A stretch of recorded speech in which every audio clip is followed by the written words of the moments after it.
उनके लिहाज से नहीं है। अच्छा, अब ये देखेंगे 3 चीज़ें हैं। एक तो मैं ट्रेन में अगर बैठा हूँ तो मेरे साथ जो बैठा हुआ है वो स्टैटिक है, एक तो वो रिलेटिव है, एक उसके रेफरेंस में बात कर रहा हूँ, एक मैं बात कर रहा हूँ बाहर जो दरख्त था वो मेरे करीब से गुजरा, एक मैं उसके रेफरेंस से बात कर रहा हूँ, एक मैं बात कर रहा हूँ कि मेरे ऑपोजिट आने वाली गाड़ी 20 स्पीड से थी, मैं भी स्पीड, मेरी ट्रेन की स्पीड से थी, एक वो रिलेटिव, एक वो रेफरेंस है। एक रेफरेंस वो है कि मेरे साथ एक ट्रेन जा रही है, मैं भी उसके साथ जा रहा हूँ। एक ट्रेन इस तरफ है, मैं भी इस तरफ हूँ, वो बराबर जा रहे हैं। एक ये है कि एक ऑपोजिट आ रही है, एक वो रेफरेंस है, एक मेरे साथ बैठा हुआ रेफरेंस है, एक दरख्त जो मेरे पीछे, कई रेफरेंस है।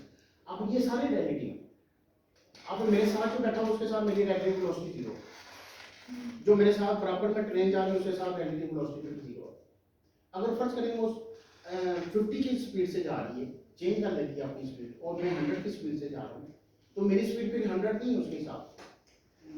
आप तो अगर बिल्कुल हमारे वेक्टर सेम है ना, तो फिर ये नेगेटिव कर देंगे आप इसको, ये भी हो सकता है और ये भी हो सकता है। इसकी वेलोसिटी 50 है किलोमीटर पर आवर अंडरस्टूड है, और इसकी 100 है, तो इन दोनों का मैं डिफरेंस देखूंगा तो मेरे पास 50 है, तो मेरी इसके हिसाब से 50 है। अगर इसका 100 है और इसका भी 100 है तो ये ऑपोजिट है, तो वेक्टर ऑपोजिट है। जब मैं प्लस करूंगा दिस माइनस दिस करूंगा तो ये मेरे पास 200, ये 200 की वजह से यहाँ एक वैक्यूम पैदा हो जाएगा।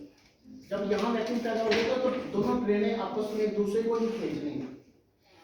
अच्छा, और दूसरा ये होता है कि कुछ बच्चे होते हैं, हाँ कुछ बच्चे होते हैं ट्रेन के पास से खड़े होते हैं, ट्रेन आ रही होती है, उनके माँ बाप कह रहे हो तो पीछे हट जाओ, पीछे हट जाओ। मैं छोटे थे सुनता था ट्रेनें ना अपनी तरफ खींच लेती, मैं कह रहा हूँ अपनी तरफ कैसे खींच सकती। अब पता चला वहाँ एक वैक्यूम पैदा हो जाता है, अगर उसके पास इंसान खड़ा है तो उस खींच के उसे खुद ही उसके साथ जाकर टकरा सकता है। जी सर, मैं कह रही थी कि मतलब प्रेशर एरिया पे डिपेंड करता है, मतलब एरिया थोड़ा होगा तो प्रेशर कम होगा या ज्यादा होगा। जैसे दो ट्रेन है, ठीक है, अब उनके दरमियान में टकराने को उनके साथ होता है, लेकिन वो दरमियान में जो एरिया था वो थोड़ा था कि ज्यादा था?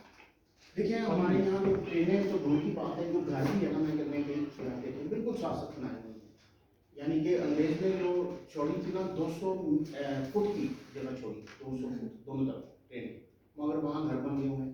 वो इसीलिए थे कि वहाँ आबादी ना हो, और मैंने ये भी देखा कि ट्रेन के ऊपर लोग बैठे आपस में कोई गेम खेल रहे होते हैं ट्रेन की पटरी के ऊपर। तो जब ट्रेन आप नीचे देख लेते हैं, उसकी साउंड सिस्टम ये होता है कि बार बार उसकी आवाज़ और साउंड में फ़र्क होता है कि स्पीड इतनी ज़्यादा होती है कि उसके साउंड आने से पहले वो आ चुकी होती है। और मैं आपकी बात समझ गया हूँ, जितना ज़्यादा एरिया कम होगा उतना ज़्यादा वहाँ प्रेशर ज़्यादा कट होगा। अंग्रेजों ने इसीलिए 200 फुट का जगह छोड़ी। आप ये कह रहे हैं एरिया कम होगा प्रेशर ज्यादा होगा, तो फिर उसके ट्रेन करीब को ऐसे जाना चाहिए, उसके करीब टकरा क्यों रही है? मैं ये कह रहा हूँ कि जब वहाँ प्रेशर एरिया कम है, जब करीब से गुजरे वहाँ वैक्यूम पैदा हो गया, वैक्यूम पैदा होने से आपस में वो टकरा सकते हैं। प्रेशर अगर वो हाई थोड़ा सा प्रेशर दूर, से लो में जाती है ना ट्रेन, हमेशा हाई प्रेशर से लो में नहीं जाती है। वहाँ वैक्यूम जिस तरफ वैक्यूम होता है, जिस तरफ वैक्यूम होता है उस तरफ चीजें जाती हैं।